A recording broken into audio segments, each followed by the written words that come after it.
고난주간을 알리는 종려주일입니다.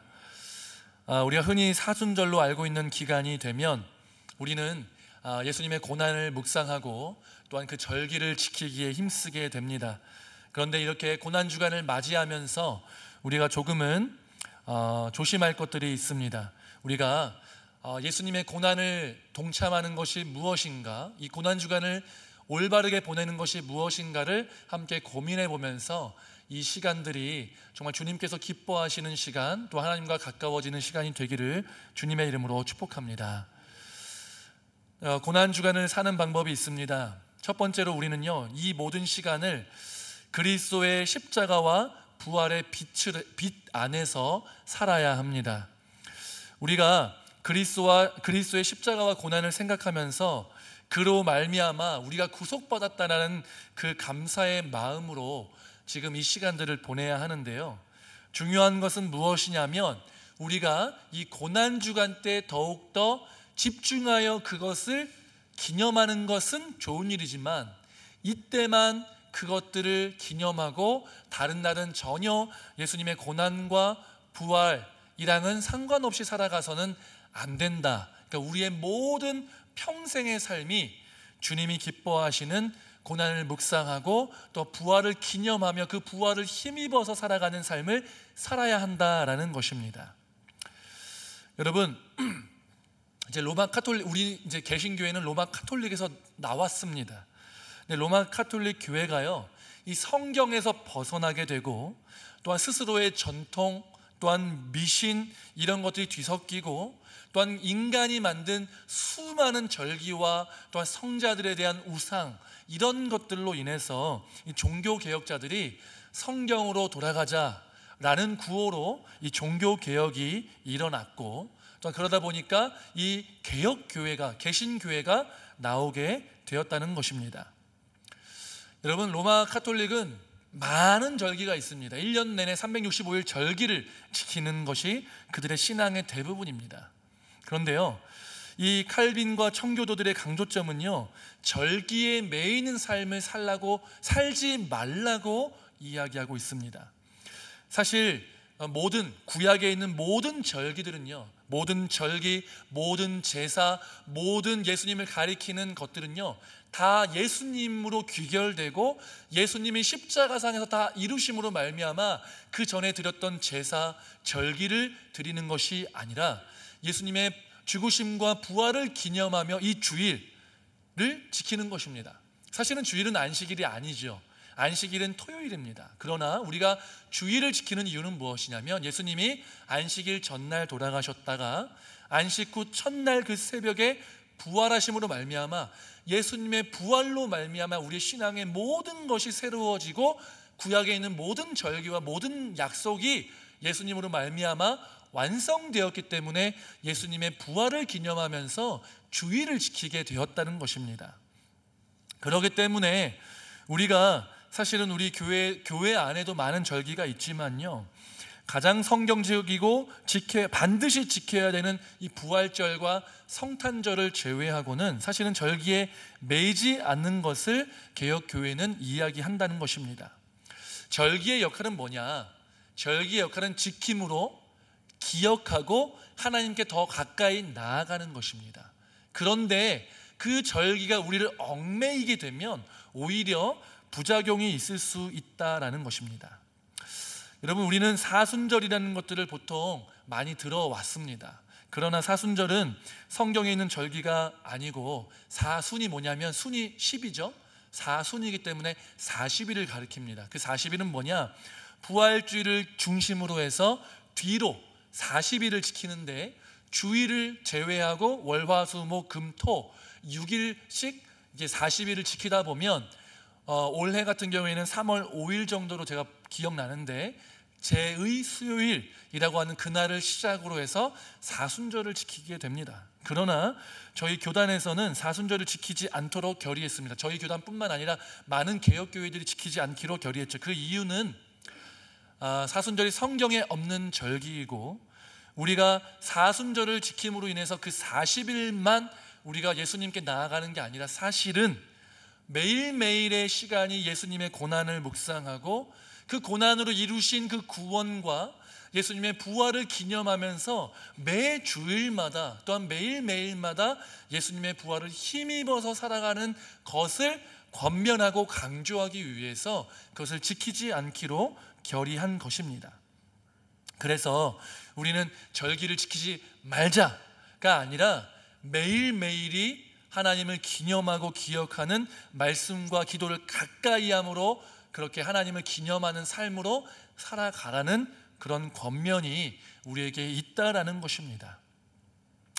이러한 우리가 이제 부활절이 오고 고난 주간을 맞이하면서 이제 고난 주간 특별 새벽 기도를 하잖아요. 근데 우리가 이 고난 주간을 맞이하면서 조금 지향하고 오히려 지향해야 되는 방향이 무엇이냐? 우리는 흔히 이 예수님의 고난을 맞이하면서 마치 우리가 이 고난에 동참하고자 합니다. 그런데 엄밀하게 따지면 우리는 예수님의 고난에 동참할 수 있는 존재가 아닙니다. 근데 하나님께서 우리에게 요청하시는 고난의 동참은 우리를 이 고난에 넣어서 이 시간 동안에 우리를 괴롭게 함으로 주님 힘드셨죠?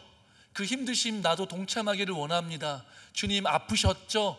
라고 하는 것을 원하시는 게 아니라 예수님이 당하셔야 했던 고난, 고통, 죽으심이 원래 내가 당할 것인데 예수님이 당하셨기에 예수님의 그 사랑에 감사하면서 주님, 제가 주님을 더 잘 믿기를 원합니다 라고 나아가기를 원하신다는 것입니다. 이 드라마 얘기하니까 좀 민망한데요, 폭삭 소가수다에 보면 그 아버지 이름이 관식이거든요. 모르셔도 됩니다. 아버지가 있고 딸이 있어요. 근데 아버지 직업이 뭐냐면 어부입니다. 이제 어부인데 딸이 서울에서 대학교 다니고 직장 다니다가 인생이 고달프면 집에 오는 거예요. 집에 오면은 부모님들이 뭘 해주시냐면 밥을 해주세요. 계속 먹이는 겁니다. 먹이고 재우고 먹이고 재우고 해서 살을 찌우는 게 이 부모의 사랑 표현인 것이죠. 그러다가 한 번은 아빠가 이른 새벽에, 해 뜨지 않은 이른 새벽에 딸을 깨웠습니다. 깨워서 뭘 했냐면 배를 띄워서 같이 그 배에서 바다에서 해 뜨는 장면을 함께 보게 됩니다. 그러면서 딸이 묻는 거죠. 아빠는 해 뜨는 걸 맨날 봐? 맨날 이 시간에 나와 있어? 더 자고 싶지 않아? 라고 묻습니다. 그러니까 아버지가 대답하는데 더 안 자고 싶은 놈이 세상에 어딨어? 라고 대답합니다. 그러자 금명이가 다시 묻습니다. 그러면 근데 왜 이렇게 혼자 일찍 배를 띄워? 라고 묻습니다. 그러니까 아버지가 뭐라고 대답하냐면 아빠가 들자면 니들이 더 자고 살까 싶어서 띄우지. 그럼 눈 떠져 라고 대답합니다. 여러분, 이런 아빠는 세상에 없습니다. 사실 이건 세상에 존재하지 않는 아빠인데 어쨌든 감동적이잖아요. 근데 여러분, 딸이 이 아빠의 멘트에 감동을 해가지고 그래, 아빠가 날 이렇게 사랑하는데 나도 새벽같이 일찍 일어나서 배 띄워서 물고기 잡아야겠다, 이렇게 반응하는 딸이 있겠느냐? 혹은 그렇게 하는 게 아빠가 배를 띄우는 이유와 목적이냐는 것입니다. 아니죠. 내가 덜 자고 고생해서 너를 어떻게 해서든 더 재우고 싶은 게 부모의 마음이라는 거죠. 마찬가지라는 거예요. 예수님이 고난받고 고통받고 십자가에 못 박히신 게 우리가 당할 것들을 당하지 않고 구원받아서 예수님의 사랑 가운데 거하기를 원하셔서 죽으셨는데, 주님 너무 아프셨죠? 하면서 나를 십자가에 못 박고 계속 고난주간에 고통받게 하고 괴롭게 해서 주님 제가 그 고난에 동참했습니다 라고 한다면, 예수님이 고난받고 고통받고 십자가에 못 박히신 이유와 목적을 생각한다면 그것과 맞지 않는다는 것이죠. 금명이 이 딸이 새벽 일찍 배 띄우는 거랑 똑같다는 겁니다. 여러분, 하나님이 우리에게 이 고난주간을 보내는 것, 부활주의를 지킬 때 우리가 고통받고 스스로를 괴롭게 해서 동참하는 것을 원하셔서가 아니라, 너희가 받아야 될 건 내가 받으니까 너는 나를 믿고 내 사랑 안에 거하고 더 나를 잘 믿고 더 나를 의지하는 인생이 되어라 라고, 그러한 목적으로 우리를 위해서 그렇게 하셨다라는 것을 기억하고 이 고난주간을 묵상하고 기억해야 한다는 것입니다. 고난주간 특별 새벽기도에도 마찬가지죠. 우리를 괴롭게 하기 위해서 이걸 하는 것입니까? 그렇지 않습니다. 이것을 통해서 예수님이 나를 어떻게 사랑하셨는지를 그 발자취를 한 걸음 한 걸음 따라가면서 예수님이 나를 이렇게 사랑하셨지라고 기억하면서 주님을 더 사랑해야겠다는 마음으로 나아가는 것이 바로 고난주간이라는 것입니다. 예수님의 고난에 나를 괴롭혀서 고난을 추가하는 삶을 사는 것이 아니라 나에게 고난과 고통과 죽음을 면제시키신 그 고난의 길을 기억하면서 주님의 사랑을 더욱더 마음에 새기시면서 매일매일 주님과 동행하시는 삶을 살아가시는 저와 여러분 되시기를 주님의 이름으로 축복합니다. 또한 여러분, 우리는요, 이 고난주간 동안에 우리의 시선을 어디에 맞추어야 하느냐? 예수님의 겸손과 성육신에 우리의 시선을 맞추어야 한다는 것입니다. 예수님이 죽으신 것은요, 예수님의 고난에 기인한 결과입니다. 예수님이 겸손한 분이 아니셨고 성육신 하실 만큼 낮추시지 않았다면 죽으실 수 없었고 우리가 구원받는 일도 없었을 것입니다. 인자가 온 것은 섬김을 받으려 함이 아니라 도리어 섬기려 하고 자기 목숨을 많은 사람의 대속물로 주려 함이니라 라고 말씀하셨습니다. 섬김 받는 것이 아니라 섬기러 오신 예수님 때문에 그 예수님이 죽으셨기에 우리가 이 자리에 있을 수 있다는 것을 기억함으로 그 예수님의 겸손에 우리의 시선과 초점을 맞추어야 한다는 것이죠. 그러면서 예수님은 우리의 발을 씻겨주셨습니다. 여러분, 발을 씻긴다는 것은요, 지금도 그렇지만 그때 당시에도 가장 낮은 종이 행하는 행위죠. 누군가의 발을 씻어준다는 것이 쉬운 일입니까? 그렇지 않습니다. 그러나 예수님은 제자들의 발을 씻어주셨습니다. 이것은 발을 씻어주심으로 인하여서 내가 이렇게까지 너희들에게 낮은 자가 되겠다라는 것을 의미하고 목숨까지도 주시겠다는 그러한 표현인 것입니다. 마찬가지로 예수님께서 우리의 발을 씻기시면서 하신 말씀이 무엇이냐면 내가 너희 발을 씻겼으니 너희도 서로 발을 씻겨주라고 말씀하셨습니다. 그것은 우리가 예수님의 겸손과 그 사랑으로 구원을 받아서 이 자리에 있는 것처럼 너희가 그 사랑 때문에 겸손함으로 서로를 섬기고 사랑하고 낮아짐으로 서로를 배려하라는 그런 하나님의 말씀이 그 안에 담겨 있는 것이죠. 겸손은 쉽지 않습니다. 겸손해지기 위해서는 나의 의가 제거되어야 하고 또한 나의 공로가 제거되어야 합니다. 철저하게 주님 앞에서 내가 아무것도 아닌 존재임을 깨닫고 고백하게 될 때 겸손하게 될 수 있다라는 것입니다. 여러분, 겸손케 되는 것은 결코 쉬운 일이 아닙니다. 겸손케 되기 위해서 사실 우리가 할 수 있는 일은 많이 없고 하나님이 우리를 깎으시고 넘어지고 연약함을 정당하게 드러내실 때 그 앞에서 비로소 겸손하게 될 수 있는 것인데 우리가 할 수 있는 일을 찾아본다면 하나님의 말씀 앞에 서는 일입니다. 여러분 보시면요, 세상 사람을 보면요, 우리가 뭐 더 죄짓고 덜 죄짓고 뭐 덜 실패하고 더 실패하고 이런 사람들이 있을 수 있겠지만요, 다 실패하고 죄짓는 사람들인데 어떤 사람들은 더욱더 교만해지고 공고해져요. 근데 어떤 사람들은 더 겸손해집니다.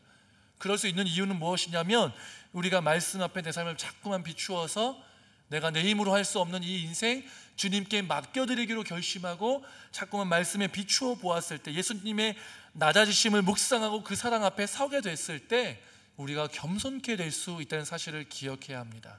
그렇기 때문에 하나님이 겸손케 하실 것이지만 그 겸손케 하시는 과정 가운데 말씀 앞에 나의 삶을 비추어서 그런 하나님의 겸손케 하심 가운데 동참하실 수 있는 저와 여러분 되시기를 주님의 이름으로 축복합니다.